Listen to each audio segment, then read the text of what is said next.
To start out with any historical research, you do want to know the background to, the lands and the people, or else you can't start the historical research. So back, the time period we're focusing on is, around a span of 50 years between around 1750 to around 1800.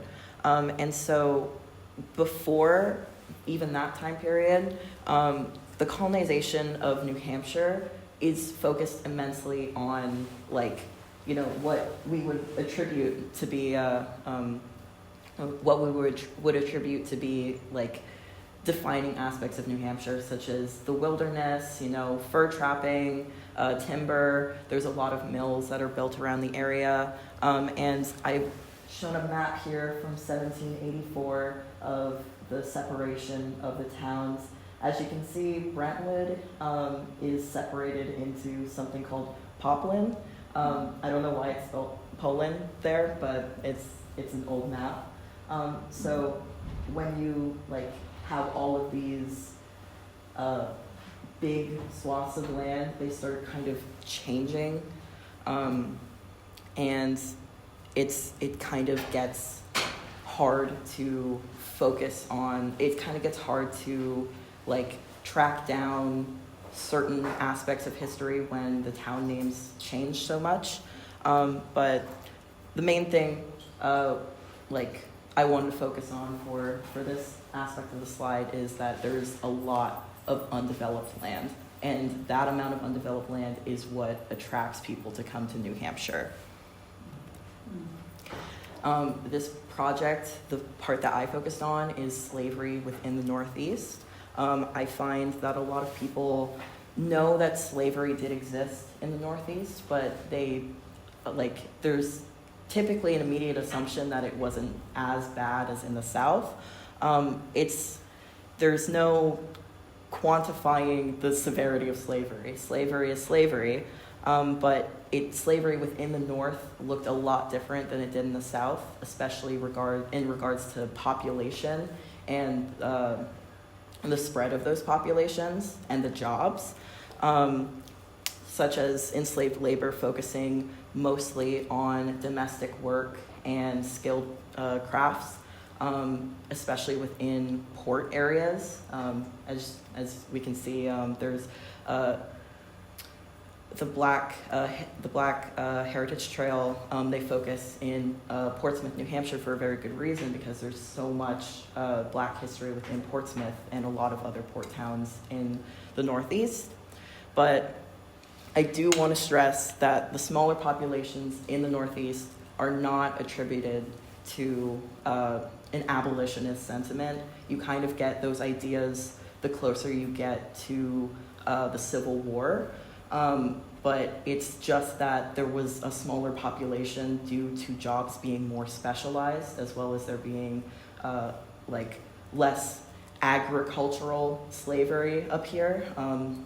Within the South, you can imagine all of these very large plantations, sometimes with hundreds, maybe even thousands of enslaved people. But there's also a tie there that those are the richest of the rich, who have the ability to enslave so many people and utilize their labor.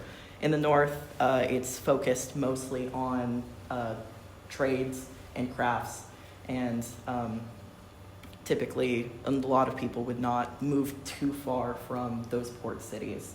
The largest amount of the slave population within New Hampshire is focused in the Rockingham and Strafford counties, because of how close they are to the ocean, basically. As someone with a classics background, I did find naming conventions for enslaved people to be very interesting, because as I started looking through all of these records, there were some certain themes that keep showing up, especially influence from classic literature and literature from antiquity, such as we will talk about these two people later, but such as Cato Fisk and Caesar. So obviously, you know, Cato and Caesar are very old, ancient names, and there are quite a few reasons for naming conventions such as these, and that involves, one, advertising the intelligence of the enslaver to, you know, your friends. If you have an enslaved person and their name is like Cato or Venus, they know you're well read on your history or your ancient Roman texts, and so it's kind of like a flex of your both your wealth and your well-traveled mindset. It also makes enslaved people and formerly enslaved people, free people, very easily identifiable, because, you know, once you have a name like Cato or Caesar, even though that these are common names among the enslaved population, these are not common names within white populations during the time period. So it makes it very easy to stand out, especially if you have an enslaved person who you have to like advertise who is run away or is being sold. And the final reason for this is, unfortunately, that themes of naming like that are kind of considered like ironic and funny to enslavers, having all of these grand names, versus, you know, the degradation of slavery is kind of seen as funny to them or ironic, which is a dehumanization tactic to separate enslaved people from the white population. These dehumanization tactics kind of tie in with a concept which is very popular in a certain time period in the Northeast, called like warning out or warning out lists. This is basically in a lot of northeastern towns, they would there'd be like this committee, as well as the town would get a list of impoverished people and paupers, and they would basically warn them out of town because they don't want to have these people financially rely on the town or the people of the town. And unfortunately, during this time period leading up to the Revolutionary War and directly after the Revolutionary War, these kinds of methods of kind of separating the impoverished from the rest of the town population starts to target men who have fought in the Revolutionary War, both white and black.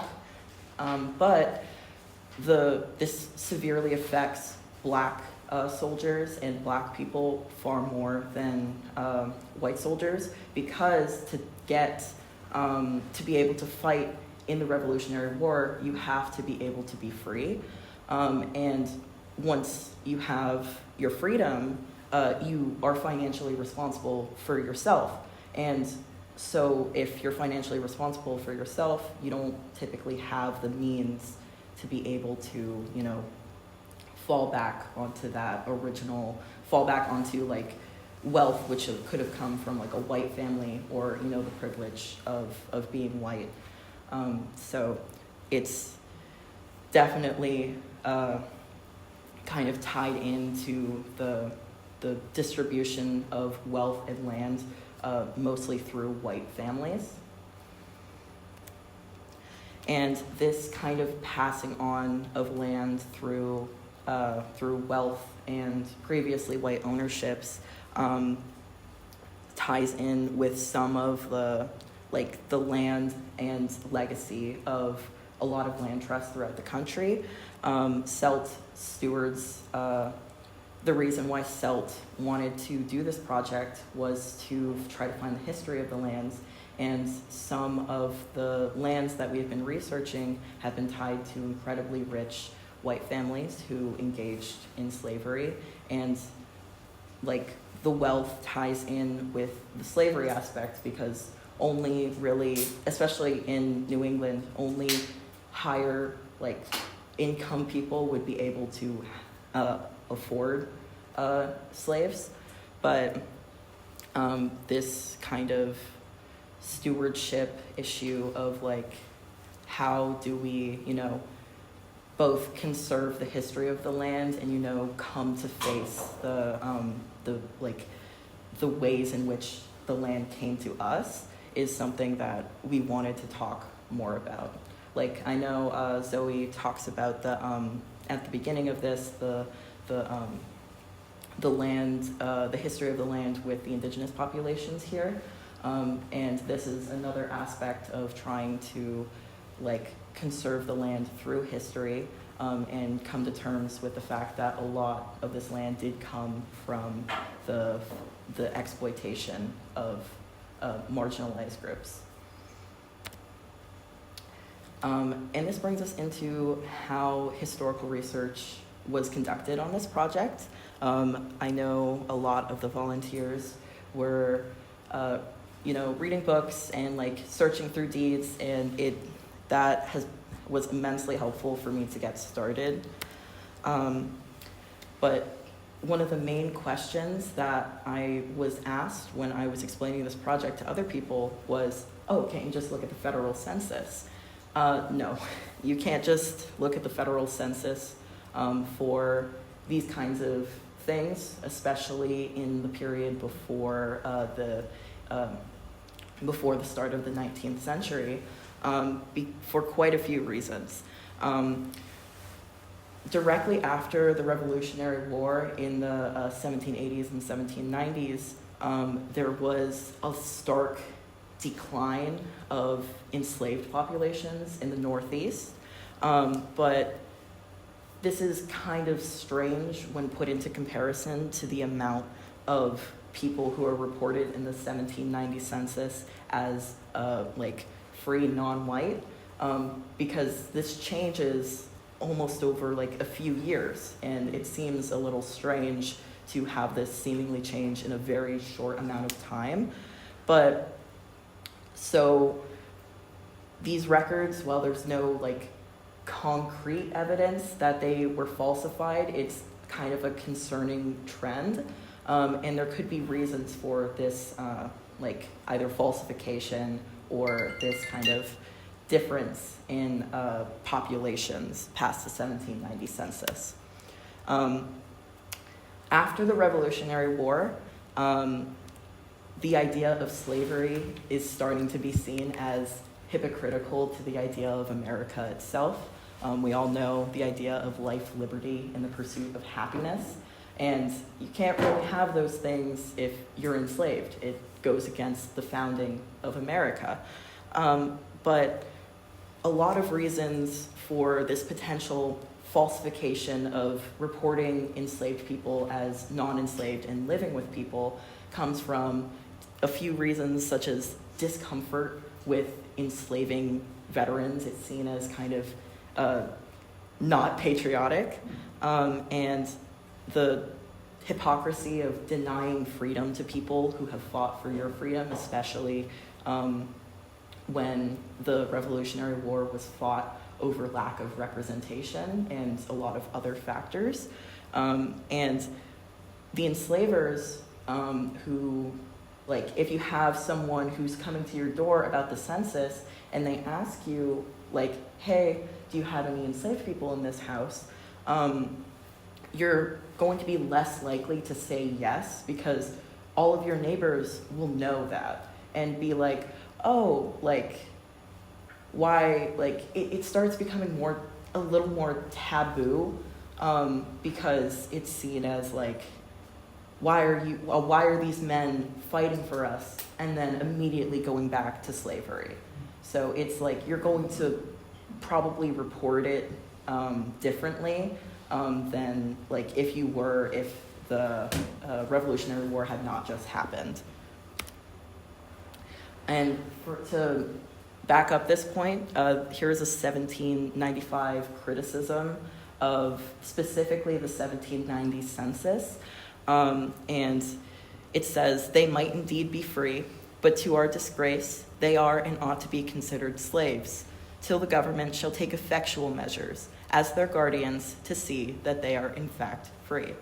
And this quote is in reference to specifically the amount of free non-white people reported within the 1790 census, just to, make a statement that they were also thinking about this and the irony of it at the time. Only about 5 years later, this criticism comes from. People are not blind to these, to the fact that people are potentially doing this to be able to seem more. I know politically correct is a more modern term, but it's very closely related to politically correct, to make sure that your neighbors don't think you're as bad of a person for having your slave returned to you after they've just fought for your freedom.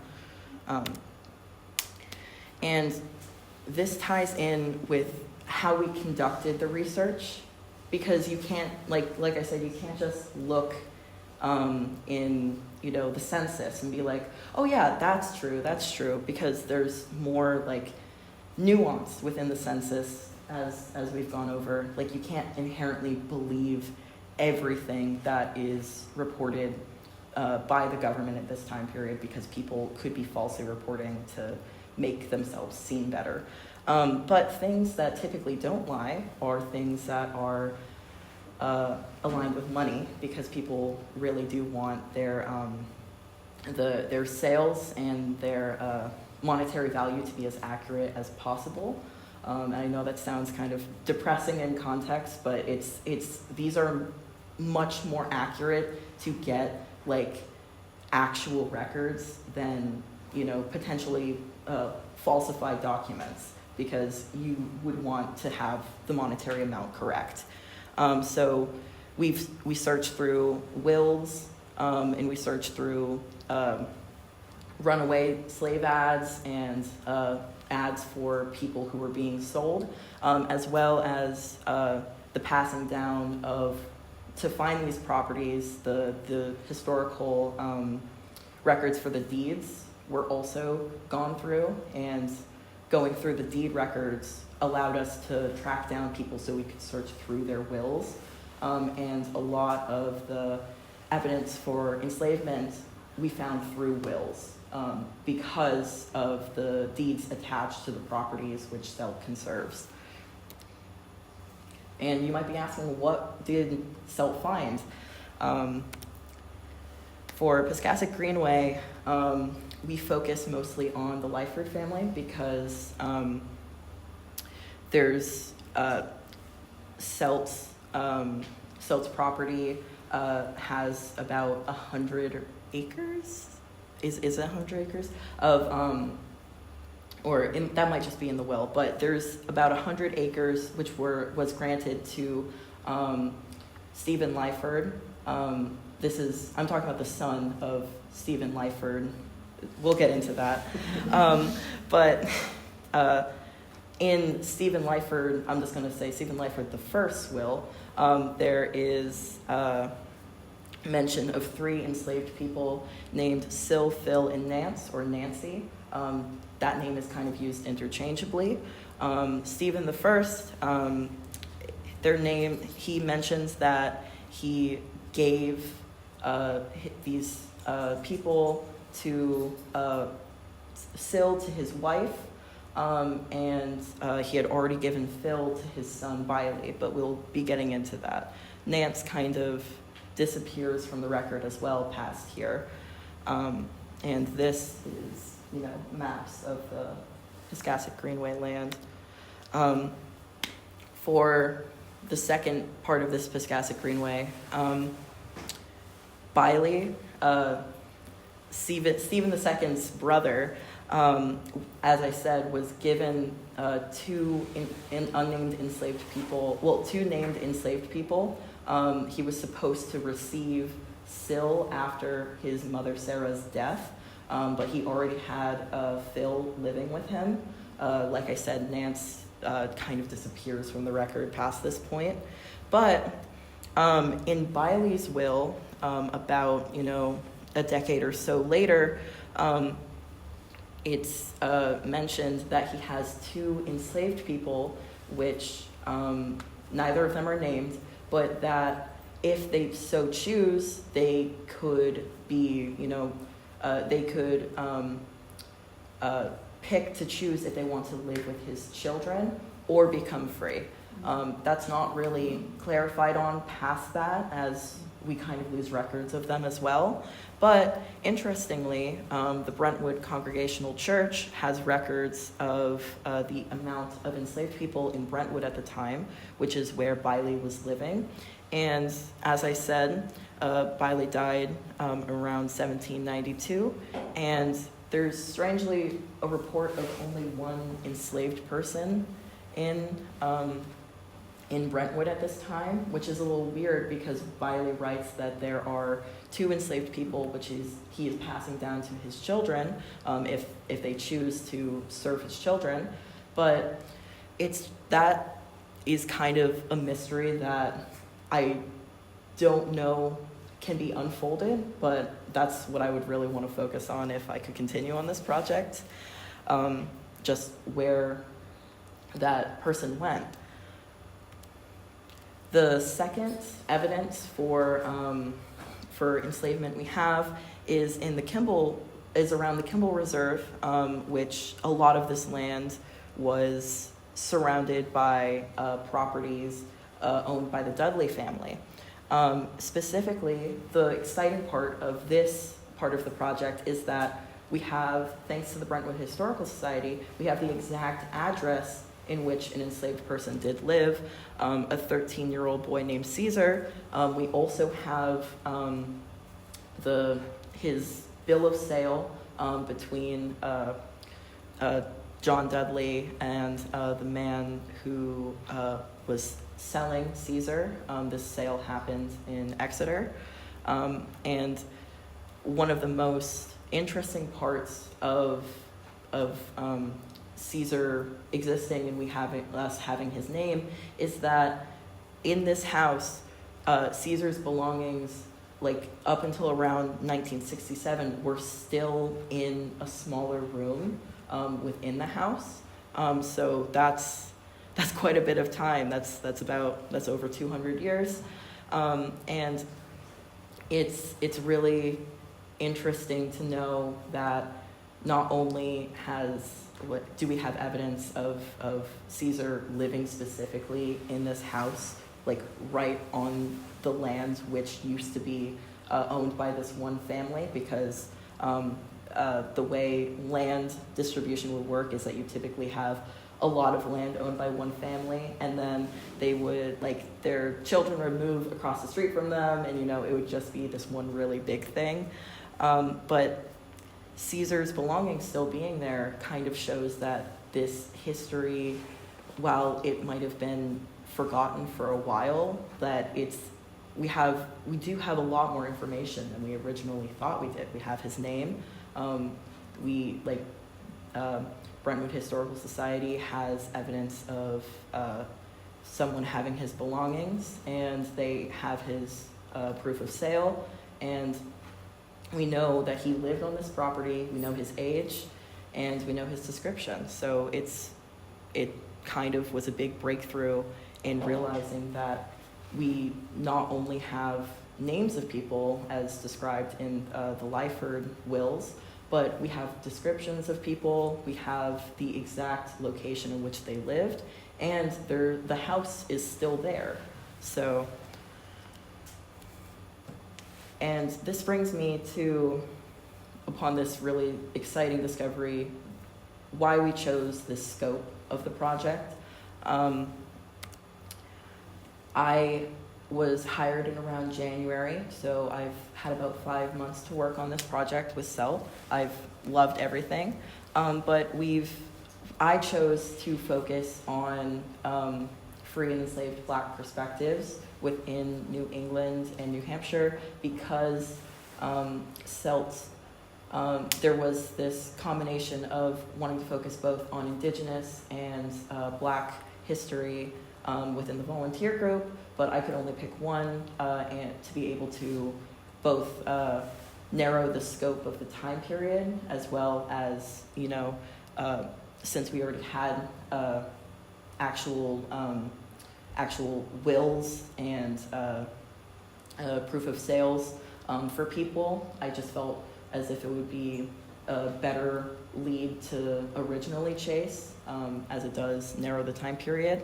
And I do believe that my main thing was that I wanted to, obviously I do want to focus on both of them, but I feel as if focusing only on this small time period and these groups of people makes it just more like respectful, because I can't, be everywhere at once. I want to make sure that history is told as accurately as possible, and it's a very ambitious project, and I do think that there's a lot more to work with in the future. So I think as someone who's worked in history for a bit, limiting yourself is always the hardest thing to do, but it's almost always the most necessary thing to do, to be able to actually tell a story and tell it respectfully.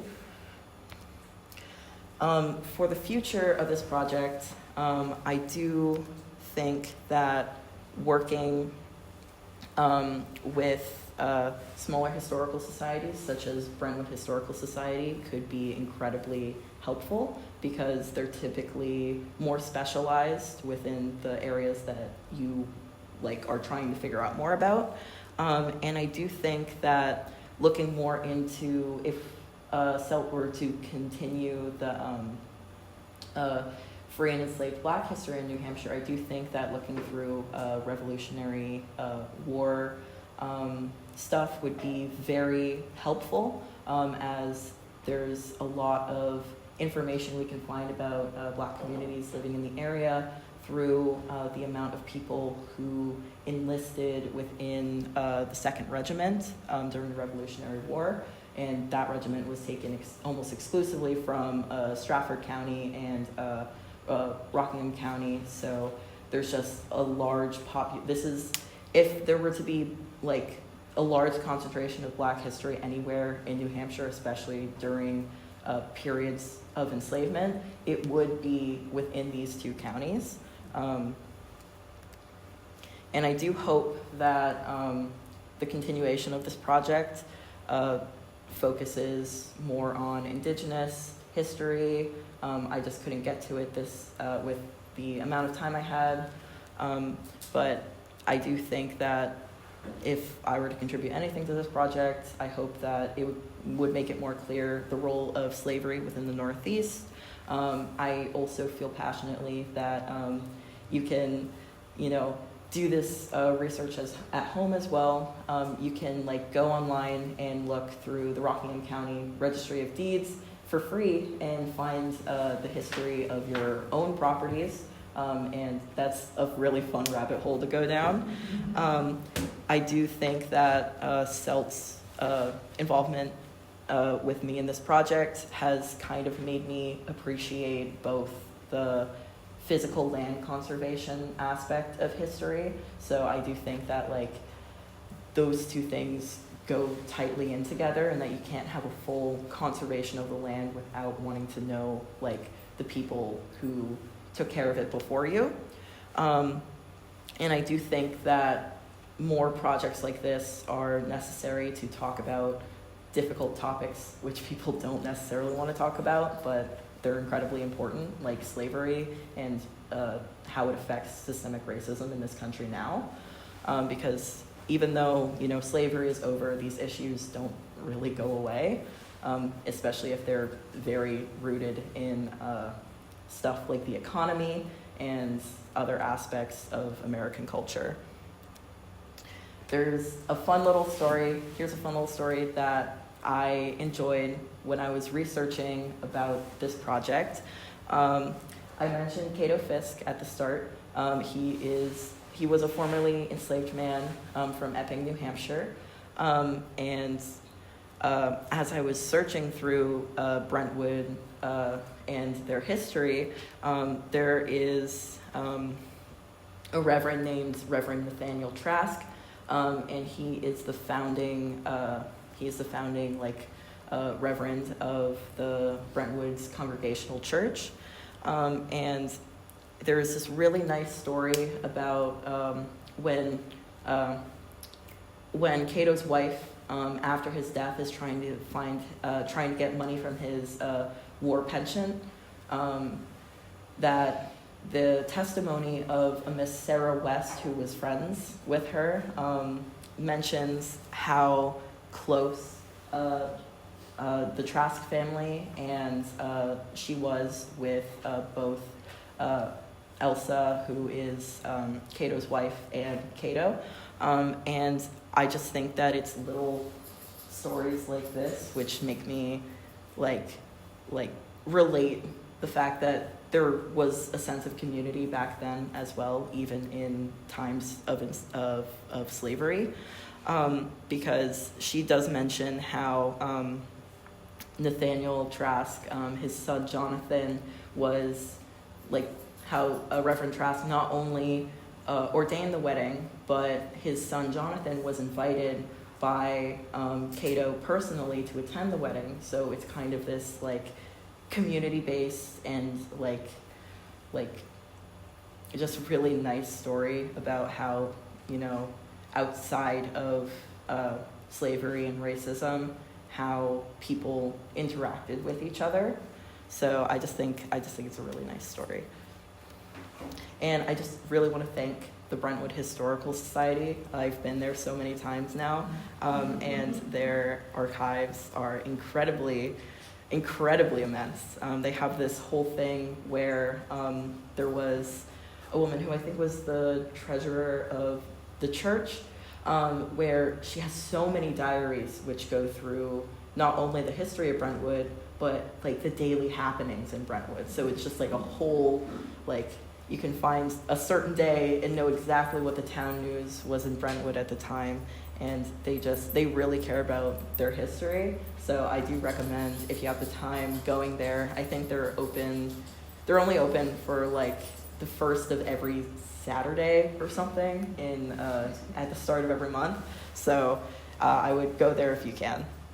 Here's my bibliography, and I want to know if there's any questions. Thank you.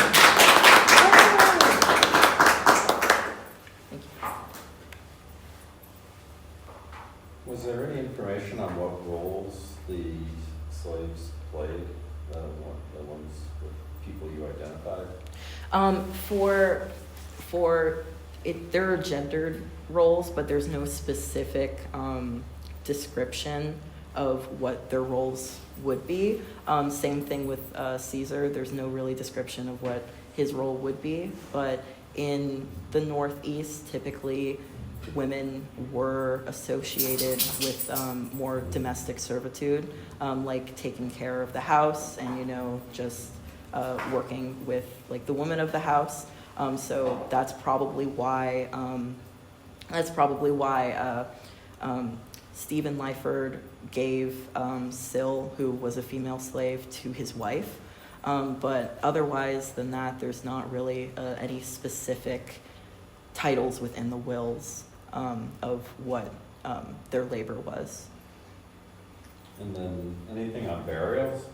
On burials? Yeah, where they were buried? I was looking through that. I don't think we ever came to a consensus on where they were buried. I know Phil had done a lot of research in regards to the trying to find where they were buried. I know there's Lyford cemeteries and there's Dudley cemeteries, but I don't think there was a specific like consensus on where they were buried. I don't think we found any graves for them, unfortunately. So.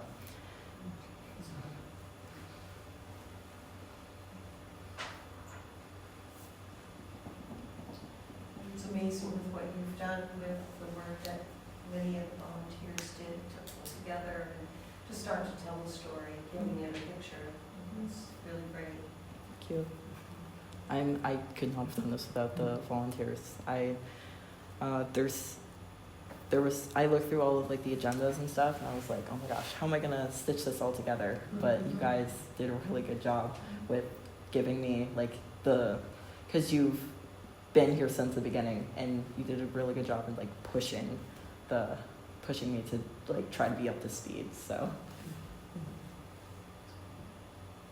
you had your hand raised. I was just wondering, was there anything that you were just like kind of surprised or like a really like interesting thing that might have shifted your thinking on? My thinking was shifted when I had originally gone in thinking that it would be difficult to find people. I did not realize how difficult it would be to find people, and that was a significant underestimation that I had. That's why I have a whole section on here talking about like you can't trust the government census during this time period, because I was a little frustrated by that. But as I started looking deeper into it, it started making sense, and you start kind of getting this vision of the cultural attitude. And I think the thing that interested me about that is that people started, like, their mindsets started changing after the Revolutionary War, and it was like the concept of slavery being bad is not a new concept, but you have this kind of mindset which is a very distinctly post-Revolutionary War mindset of like, this doesn't really seem to be what America's all about. And seeing like some of the earliest demonstrations of that, especially as America becomes a new country, is really interesting. So, is there any record or quantity of how many enslaved people served in the Second Regiment? oh, I actually have a book of this right now. Hold on. This is Strong and Brave Fellows. It's New Hampshire's Black Soldiers and Sailors of the American Revolution. And let me make sure that I have an accurate. Oh, hold on. It's close to the end. I'm trying to get an accurate thing for you. The majority of them were in, like I said, Rockingham County and Stratford County.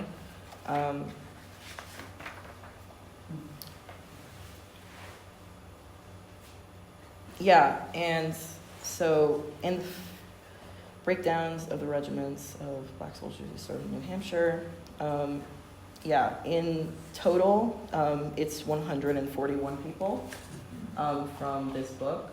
Of enslaved people? Yeah, of black people. A lot of them were formerly enslaved. You can't, at this time period, you kind of have to become free to be able to serve.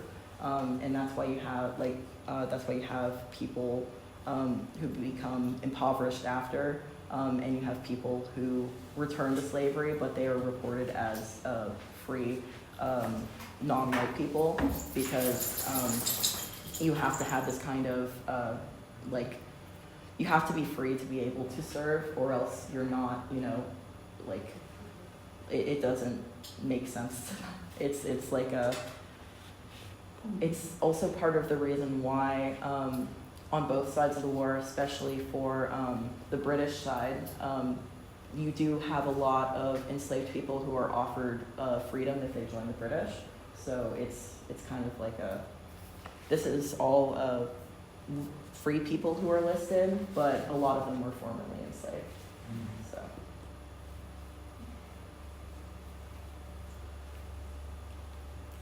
One of the things we struggled with as non-historians on our committee, this is not you, was how to keep our records so that and collect this information in a systematic way such that it can be picked up again by somebody else. It's a group effort.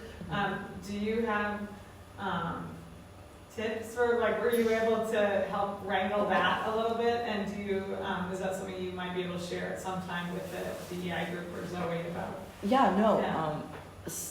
The most helpful part is, it sounds really simple and silly, because I've worked at a lot of places which, they're run by historians, and they don't organize well at all. That's kind of a joke, especially when I was working with archives.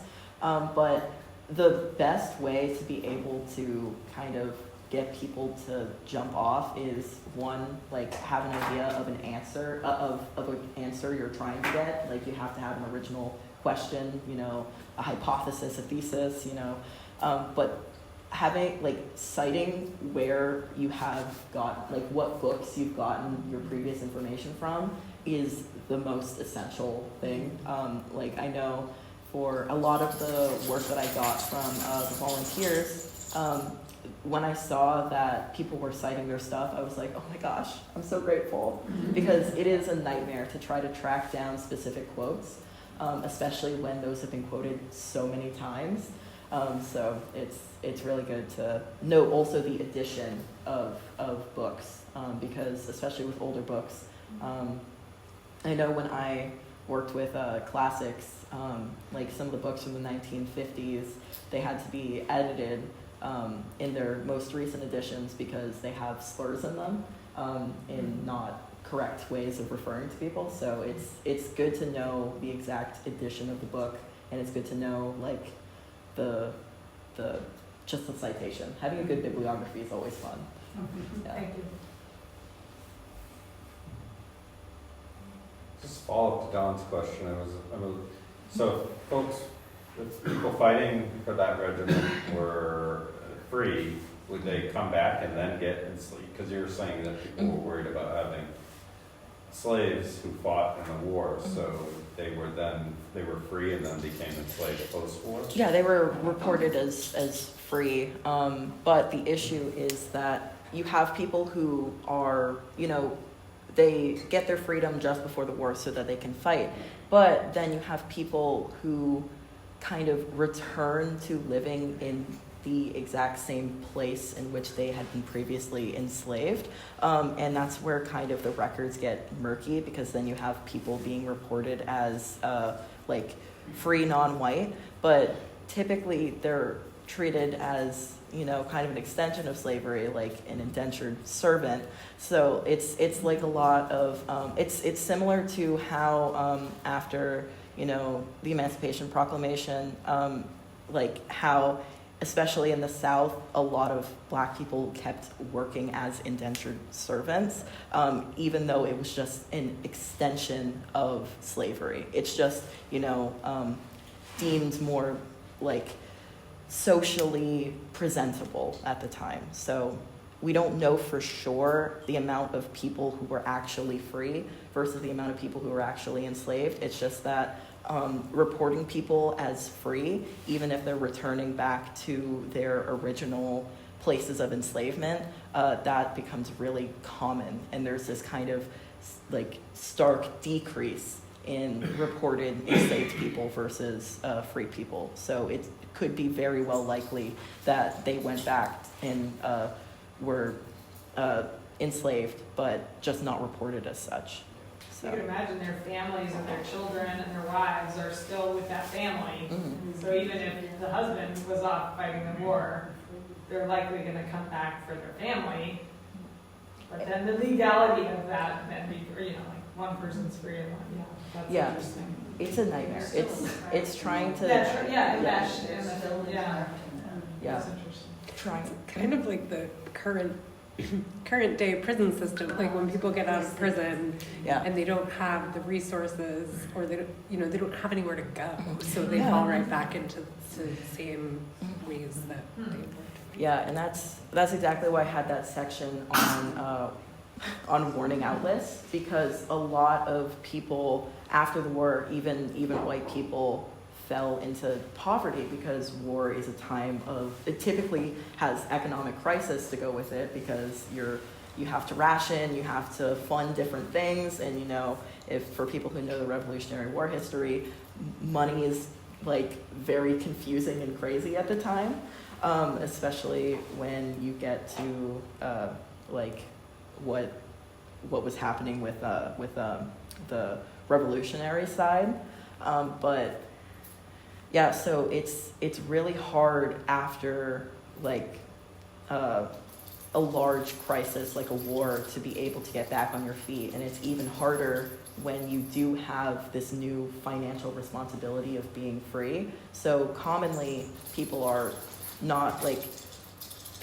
there is racism at the time, they are targeted by their race, but it's already like a built-in targeting because you don't originally have the means to be able to support yourself. How are you going to support yourself after an economic crisis? And you're kind of just, a lot of men are just thrown into that. And that's why a lot of good lists for finding enslaved people are actually pauper lists for warning out, for some of the warning out systems in New England. And it's just, I know Brentwood has an entire section of like the road. It's like on Deer Hill Road or something that used to be where the paupers, resided, and they have a whole history section on it. So it gets really interesting connecting the dots of like, you have this like problem which like just follows the entire economy, and then it starts having real life consequences of like the most like at-risk groups. And the most at-risk groups are typically either like, soldiers or like Black soldiers, especially because you don't have the ability to support yourself as much. So yeah. But for actually for a lot of I had mentioned that a lot of the enslaved jobs were for crafts and for specialized professions, and there is a lot of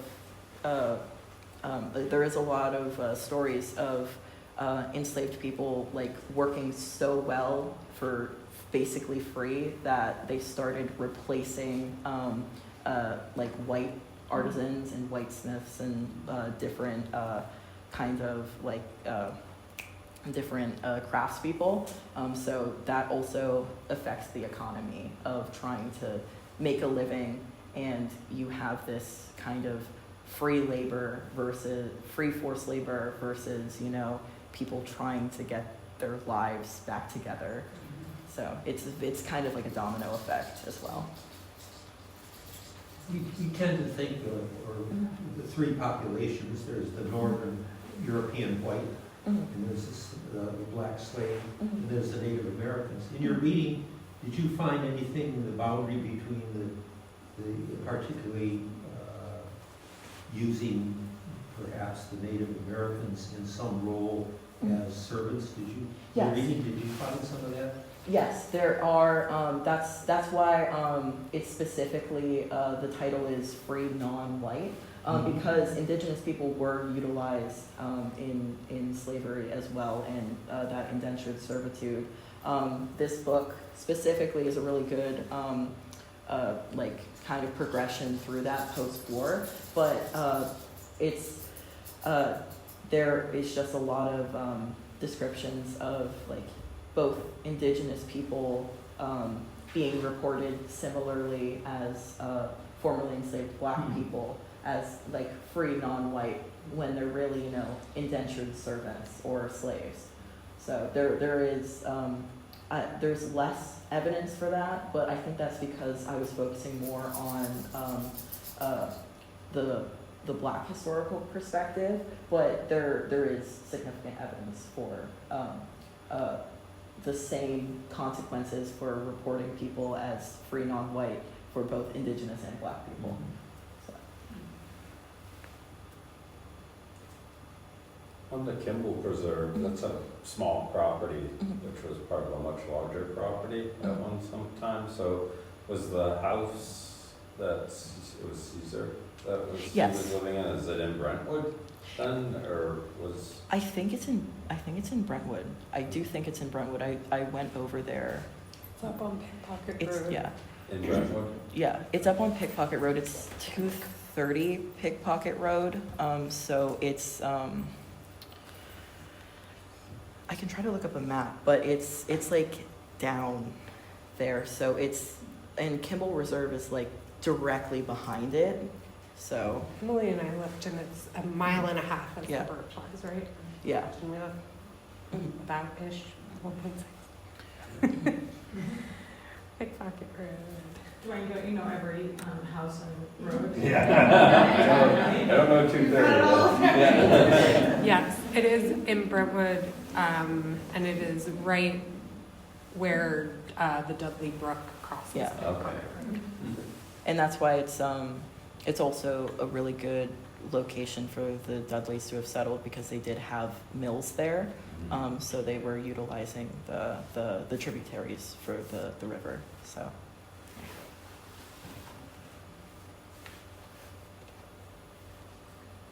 Anything else? Thank you. Thank you so much. Yeah. Awesome. Great job, team. Great job. Okay. I'll just also say, Zoe and I guess, we have a couple people here from the DI committee. This generates thoughts about, next steps. Reuben's had job offers everywhere, so they're leaving, but where we should go from here. So if people have thoughts, staff, or friends of SELT, we're starting to think about where we go next. Was the work given for those two properties, or did you land on those? How did Kimball and Piscassi get selected? Well, I know how we got to Piscasset. Initially we thought, well, we'll just look at our biggest properties. Right. Like we'll look at Stonehouse and Birch Ridge and Piscasset and here. And Phil dove right into the Gaziano tract was the one that was the lifer tract. And he found the three people, the Phil, Sil, and Nance, almost immediately. So I think, so that's kind of how that happened. It just happened to be one of our big properties. And then we ended up at Kimball because after Reuben went to the Brentwood Historical Society, we got this book kind of changed our lives. It's the most recent version of the Brentwood throughout the years, the history of Brentwood. And they have a lot of detailed maps. Like this is the map of all of the mills in the area, and it has the Dudley family, lives around right here. And then you have Pickpocket Road, which goes right into here. And I was like, oh, do you know what Pickpocket Road is, basically? And you were just like, It's like, I feel like we have a property on Pickpocket Road. Road. And then as I look further into, there's an entire section here which talks about early families and old homesteads.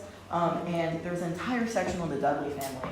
And they have photos and the address of Caesar because it's attached to, they found his belongings up in a small room in the house where he had lived.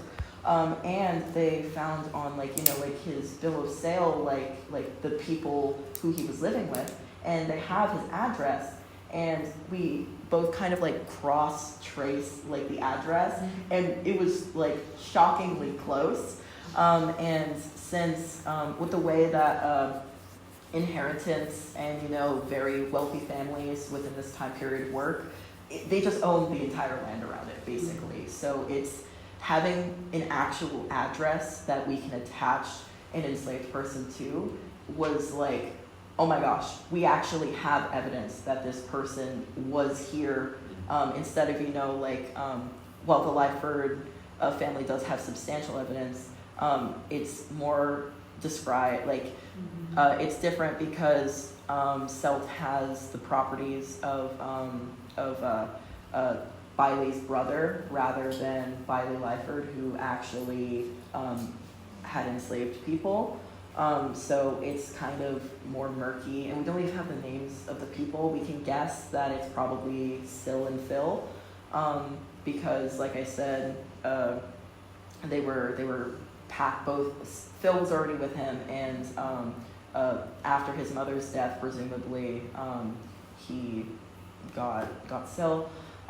So it's kind of more murky, but we don't have any definite proof of these were the exact people. And it kind of also throws a wrench in the mix with the Brentwood Congregational Church's census having only one enslaved person in Brentwood at the time, when there should be two, at least two, because of Biley having two people. So we don't know when they died. We don't know what happened to them. But like Biley lists that there are two people, and his will, he dies around 1792, and it's kind of like a less certain thing than us knowing if like Caesar was there in this exact house during this time period, and this is his age, and this is his gender, and this is his description. So yeah. Sorry, that was a lot of talking. That's why you're here. Thank you. Yeah. Thank you so much. Thank you for coming, everyone. I enjoyed it.